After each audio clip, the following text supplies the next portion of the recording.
කරන්න ඕන. ඒ කියන්නේ අද කාලේ ඥාති සංග්‍රහය කරන්නේ මැරිලා දවස් 7න් මාසෙන් මාස 3න්නේ. එහෙම නෙවෙයි. අවුරුද්දකට වතාවක් වගේ වෙනම දානයක් දෙන්න ඕන. මියගිය ඥාතින් උදෙසා පින්පිනස කියලා. ඒකට හේතුවක් නැහැ. කවුරු හරි මැරිච්ච කෙනෙක්ගේ දවසක් අල්ලන්නේ නැහැ. විශේෂ දානයක් දෙනවා. ඒක පුබ්බේ പ്രേත බලි.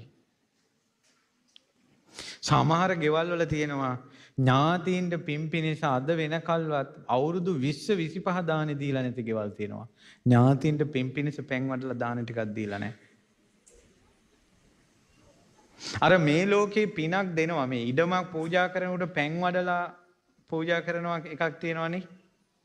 ඒ වගේ දැන් අපි සාමාන්‍යයෙන් පින එයාට අනුමෝදන් වෙනවනේ කියලා අපි පෙන් වඩන එක එච්චර වර්ණනා කරන්නේ නැහනේ. නමුත් මේ මියගිය ඥාතින්ට පෙන් වැඩිීමේදී ඒ මිනිස්සු සතුටු වෙනවා වැඩි අමනුෂ්‍ය ලෝකේ. ඒ නිසා බොහෝ විට මේ පෙන් වඩලා පින් දෙනවා. ඒක සංකේතයක්. ඉඩමක් වුණත් මේ ඉඩම ඇයි ඉතින් කොල්ලෙකුට කෙල්ලෙක් කසාද බන්දලා දෙනකොට අස්සම් කරපුම ඇතිනේ. නමුත් මේ ඇඟිලි දෙක ගැට ගහලා වතුර ටිකක් උතුවක් කරනකොට අන්න මෙයා මගේමයි කියලා දැනෙනවා.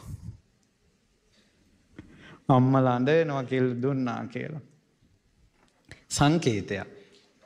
ඒතර මියගිය ඥාතීන් ওই ගොඩාක් ගෙවල් වල කරදර වැඩි, නිතර ලෙඩ වෙන වැඩි ගෙවල් වල මියගිය ඥාතීන්ට පින්පිනිස පිරිකර සහිතව සාංගික දානයක් දීලා පෙන් වඩලා පින් දුන්නොත් ආයි විශ්වාසයි 100කට 50කට වැඩි 150ට වැඩි ගෙවල් වල ප්‍රශ්න විසඳෙනවා.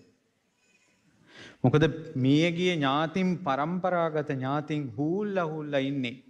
අපේ ඉඩම් වල ඉන්නවා මොන්, අපේ කුඹුරු භුක්ති විඳිනවා මොන්, අපිව සිහිපත් කරන්නවත් නැහැ කියලා. ඒ අය කණ්ඩ නැතුව, බොණ්ඩ නැතුව, අඳින්න නැතුව පිපාසයෙන් සැරිසරසරා ඉන්නවා ගෙවල් වල. මිනිස්සෙක්ගේ ඇඟට පෙරේතෙක් ආරූඪ වුණා කිව්වොත්, මියගිය ඥාතියෙක් ආවා කිව්වොත්, පළවෙනි පියවර විදිහට මිනිස්සු ගන්නේ මතුරණ එක. එක පෙරේතෙක් වුණා නම් පළවෙනියටම කළ යුත්තේ ඉක්මනට සාංගික දානයක් දෙන්න ඕන. දෙවෙනි පියවර විදියට කැමැති තොවිලයක් නටා ගත්තට කමක් නැහැ. පළවෙනි තමන්ගේ යුතුයකම ඉෂ්ට කරලා ඉන්න ඕන ඥාතියින්ට පින් දෙන එක. බුදුරජාණන් වහන්සේ වදාලා දරුවෙක් හදන්න කිව්වා. දරුවෙක් හදන එකේ අරමුණක් තියාගන්න කිව්වා. මොම් මැරුණට පස්සේ අපිට පින් දෙයි කියලා. සිංහලුවන් සූත්‍රය බලන්න. දරුවන් හැදීමේ අරමුණු පහෙන් එකක් තමයි මැරුණට පස්සේ අපිට පින් දෙයි කියන එක. යුතුයකම් ඒවා. පංච බලි පුදන ඕන පරිභෝග. ඒවට වියදම් යනවා තමයි. ඥාතීන්ට දන් දෙන්න වියදම් යනවා. දිව්‍යයන්ට පුදන්න පින් වියදම් යනවා. ආගන්තුකයන්ට සංග්‍රහ කරන්න වියදම් යනවා. රජයට බදු ගෙවන්න ලයිට් බිල්, වතුර බිල්, අරවා බිල්, මේවා බිල්, හයිවේ එකේ යනකොට එතන බිල් ගෙවන්න සල්ලි යනවා. ඊළඟට ඥාතීන්ට උදව් කරනකොට සල්ලි යනවා.